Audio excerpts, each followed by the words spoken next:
Brothers లో ఆషాఢం KG sale మళ్ళీ మొదలైంది. మరెన్నో క్రేజీ ఆఫర్స్ ఖైదీ చేయండి ఆర్ఎస్ బ్రదర్స్.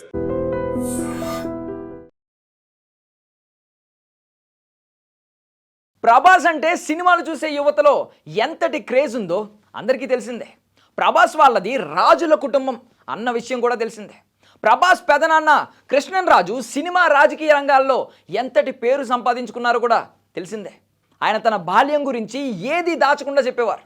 అలా చెప్పిన ఒక ముచ్చట ఈరోజు తెలుసుకుందాం.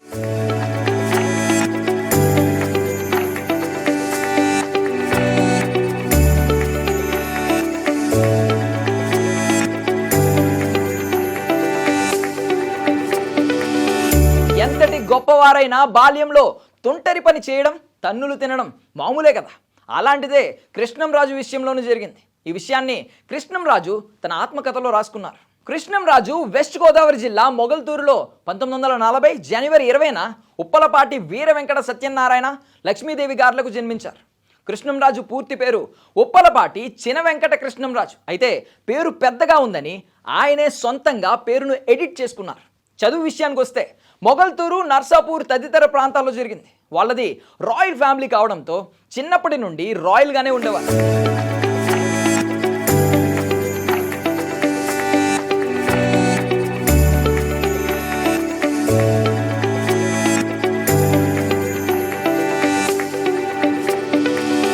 స్కూల్కి వెళ్ళిన రాజుల పిల్లలు అని వీరిని ప్రత్యేకంగా చూసేవారు. స్కూల్కు కూడా ఇంట్లో పెద్దలు తిరిగే గుర్రపు బండిలో పోయేవారు. తరువాత కాలేజ్కి వోక్స్ వ్యాగన్ అనే కారులో వెళ్ళేవారు.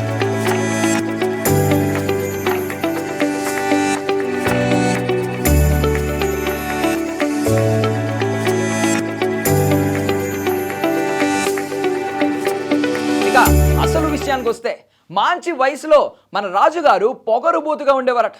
ఎవరిని లెక్క చేయని పెంకితనం, మొండితనం లక్షణాలుగా ఉండేవట.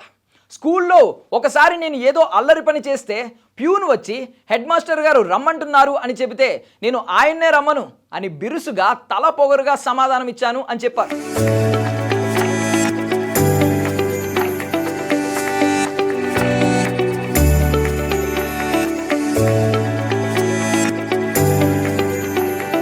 ఒకసారి కృష్ణంరాజు గారి ఇంటికి వాళ్ళ నాన్నను కలవడానికి ఎవరో వచ్చారట. అప్పుడు కృష్ణంరాజు పాలరాతి బల్ల మీద విలాసంగా స్టైల్గా కూర్చుని ఉన్నారట. వచ్చిన వ్యక్తి, బాబు సత్యనారాయణ రాజు గారు ఉన్నారా అని అడిగితే కృష్ణంరాజు గారు లేరు పో అని నిర్లక్ష్యంగా సమాధానం ఇచ్చారట. ఆ వచ్చిన వ్యక్తి బిక్కమొహం వేసుకుని పోతుంటే అదే సమయంలో వాళ్ళ నాన్నగారు వచ్చారట. ఆయన అక్కడ జరిగిన సీన్ మొత్తం చూశారు. ఆయన ఏం మాట్లాడలేదు. గోడకు ఉన్న హంటర్ తీసుకుని భయంకరంగా కొట్టారట.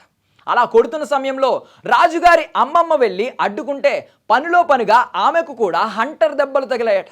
అయినా కూడా రాజుగారి తండ్రి కోపం తీరలేదట. ఆ రోజు తిన్న దెబ్బలు చాలా కాలం నొప్పి పెట్టాయట. అది జరిగిన కొన్ని రోజులకు మరో సంఘటన జరిగిందట.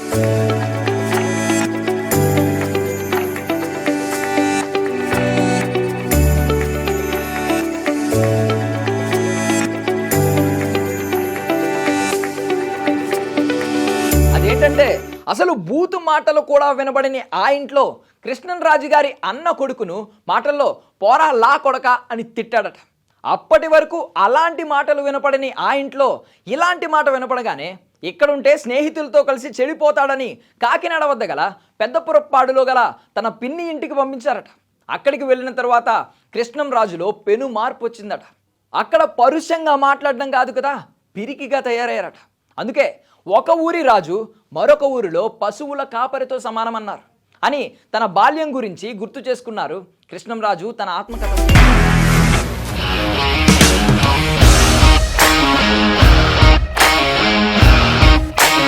ఇండస్ట్రీలో కమిట్మెంట్ ఇష్యూస్ వస్తే నీకు కూడా వచ్చినట్టు? మార్నింగ్ తీసుకెళ్ళానంటే కొట్టి పడేసారు.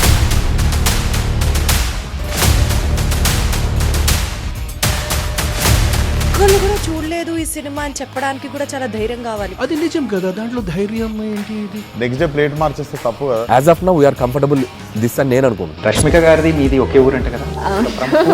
నీకు కోపం వచ్చిందంటే బాగా తిట్టేత్తరా? తిట్టేద్దామండి.